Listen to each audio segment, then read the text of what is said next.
সুপ্রিয় দর্শক, মুক্তিযোদ্ধা চেতনা টিভিতে আপনাদের স্বাগতম। এখন আছি আমরা সিলেটের জাফলংয়ে। আপনারা দেখতে পাচ্ছেন আমার পেছনে ঢাকা এবং ঢাকার বাইরে থেকে আগত লক্ষ লক্ষ জনতা, তারা তাদের আনন্দ উপভোগ করছেন।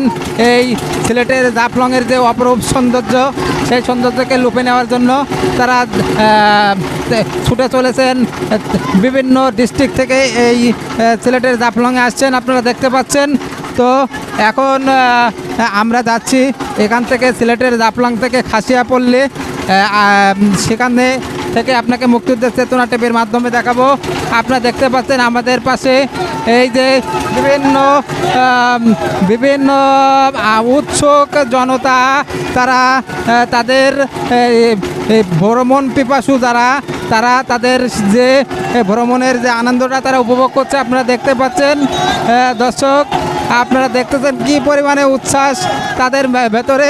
তো আপনারা যারা সিলেটের জাফলংয়ের সৌন্দর্য এখন উপভোগ করেননি, আপনারা এক্ষুনি চলে আসুন ঢাকা এবং ঢাকার আশেপাশে বাইরে থেকে যে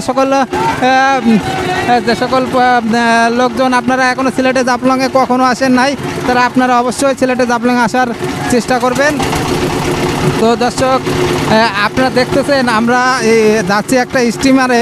তো স্টিমারে প্রায় এখান থেকে খাসিয়াপল্লী পর্যন্ত লক্ষ লক্ষ মানুষ সিলেটের জাফলংয়ে এই যে সাদা পাথরের যে সৌন্দর্য সেটা নেওয়ার জন্য তারা এখানে আসছেন বিভিন্ন দূর দূরান্ত থেকে। আপনারা দেখতে পাচ্ছেন, এই যে দেখেন তারা কত মানুষ তারা পানিতে নেমে তারা গোসল করতেছে। তো প্রকৃতির যে অপরূপ সৌন্দর্য সেটা সিলেটের জাফলংয়ে আসলে আমরা দেখতে পাই। দর্শক দেখতেছেন তারা এখানে এই পানিতে গোসল করে কি আনন্দ, এবং বিভিন্ন ক্যামেরাম্যানও আছে তাদেরকে ফটোশ্যুট করার জন্য, তারা বিভিন্ন ক্যামেরাম্যানও নিয়ে আসছে।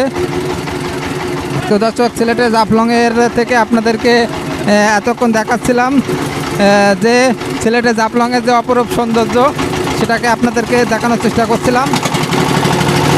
তো মুক্তিযুদ্ধের চেতনা টিভিতে এতক্ষণ থাকার জন্য আপনাদের আন্তরিকভাবে অভিনন্দন ও শুভেচ্ছা।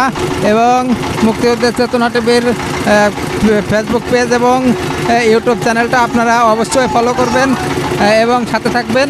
দেখতে পাচ্ছেন অনেক মানুষ তারা হচ্ছে এই মুক্তিযুদ্ধের এই সিলেটের জাফলংয়ের সাদা পাথরের যে অপরূপ সৌন্দর্য, সেই সৌন্দর্য তারা উপভোগ করছেন।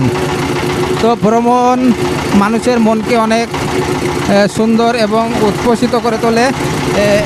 ভ্রমণে আসলে মানুষের মন অনেকটা উজ্জীবিত হয়, মনে অনেকটা প্রশান্তি ফিরে আসে।